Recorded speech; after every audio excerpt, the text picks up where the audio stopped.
जय सच्चिदानंद मित्रों। मित्रों,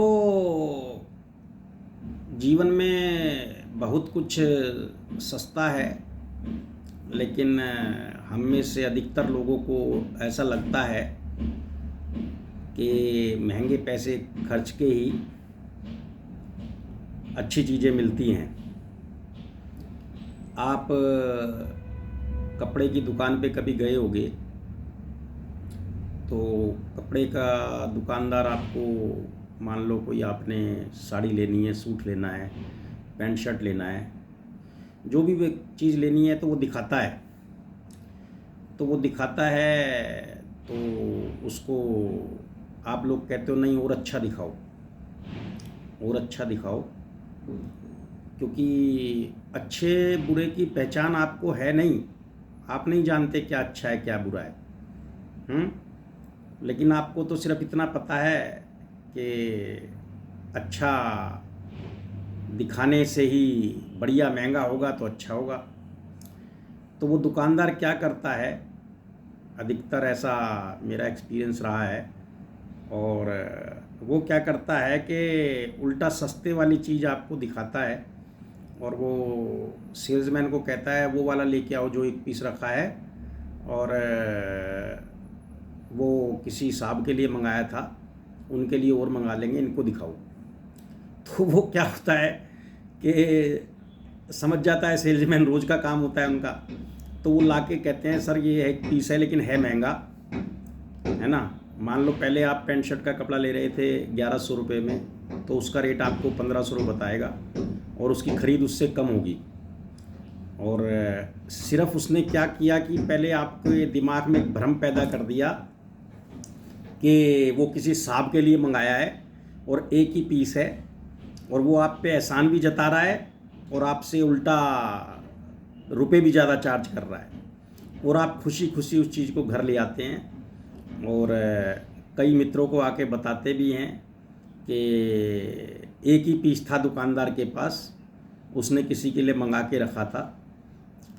आपके जब आपने कहा कि मुझे बढ़िया चाहिए, तो उसने आपके ज़्यादा जोर देने पे आपको दे दिया। तो इसी तरह से है, कई लोगों को जीवन में बहुत बड़ी परेशानी लेने की आदत होती है।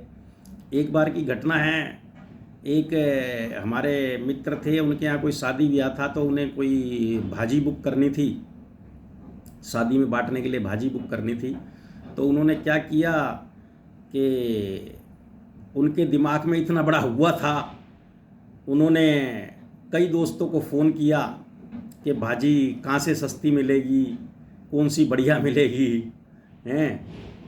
तो फिर उन्होंने एक दुकान चॉइस करी, और मैं नाम नहीं लूँगा उसका, बड़ा नामी गिरामी दुकान है वो, बहुत सी उसकी ब्रांचें हैं। तो उन्होंने चॉइस करी, और फिर एक मित्र की जानकारी निकाली कि भाई कुछ बेनिफिट हो जाए। तो उस मित्र को जो है कहने से उनको 10% की छूट मिल गई। पहले तो वो एक भाजी के लिए 10 जगह उन्होंने परेशान होके अपने मित्रों को फ़ोन किया, उनका एहसान लिया, 10 का एहसान लिया कि भाई आप मुझे बताइए। फिर उन्होंने वो दुकान चूज़ करी, तो उस पर सिफारिश ढूंढ के 10% का डिस्काउंट लिया। तो मैंने ऐसे ही उनसे बातचीत हो रही थी, तो मैंने कहा यार ऐसी कोई बात नहीं है यार, कोई भाजी थी तो अच्छी अच्छी दुकानें हैं, 4-5 दुकानों पे आप खुद जाते और खुद बार्गेनिंग करते तो आपको डिस्काउंट ज़्यादा मिल जाता। कह रहे नहीं भाई साहब, मैंने बड़ी मुश्किल से वो मित्र की सिफारिश लगा के 10% डिस्काउंट लिया है। मैंने कहा अच्छा। मैंने कहा जो उनका बिल था, मैंने वो बिल उनसे कहा, मैं कहा मेरे को कॉपी भेजो।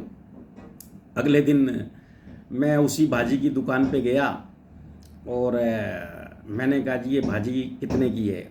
उन्होंने 770 रुपये का डब्बा बताया। तो मैंने कहा भाई मुझे ये 100 डब्बे लेने हैं, क्या डिस्काउंटेड रेट होगा।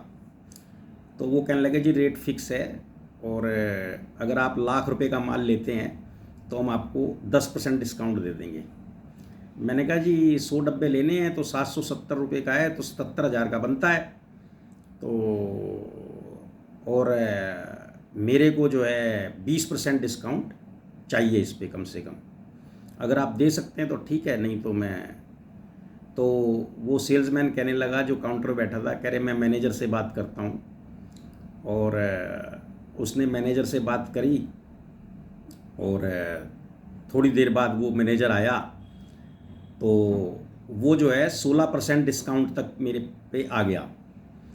तो मैंने कहा जी मुझे तो 20% डिस्काउंट चाहिए। कह रहा जी आपको फ़ाइनल करना है अभी? मैंने कहा नहीं, मुझे फ़ाइनल नहीं करना है, आप मुझे पर्ची पे रेट लिख के दे दीजिए। तो करीब जो है वो 650 रुपये के आसपास बनते थे, 645-50 रुपये डिस्काउंट करके। तो उन्होंने लिख दिया कि 100 डब्बे अगर आप लोगे तो इतने लगा देंगे। मैं कहा ठीक है, मैं कल बताऊंगा आपको आके।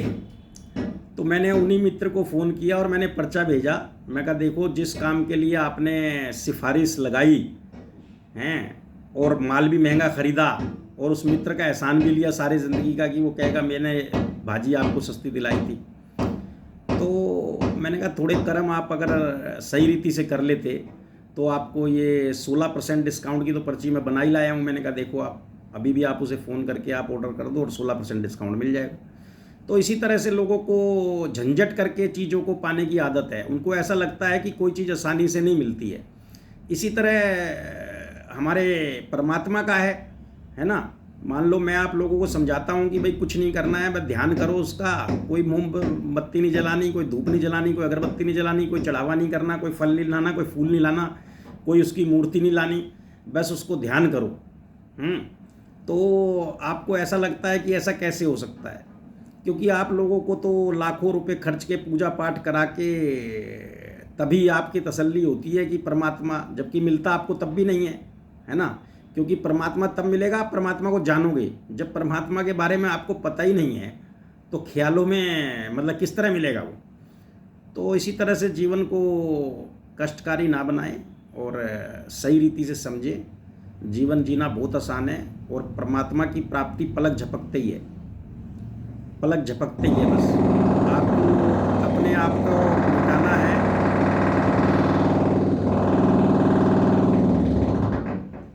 आपको अपने आप को मिटाना है। ये पड़ोस में एक मकान बन रहा है तो उसकी वजह से डिस्टर्बेंस हो रही है। बाकी बातें फिर कभी। जय सच्चिदानंद।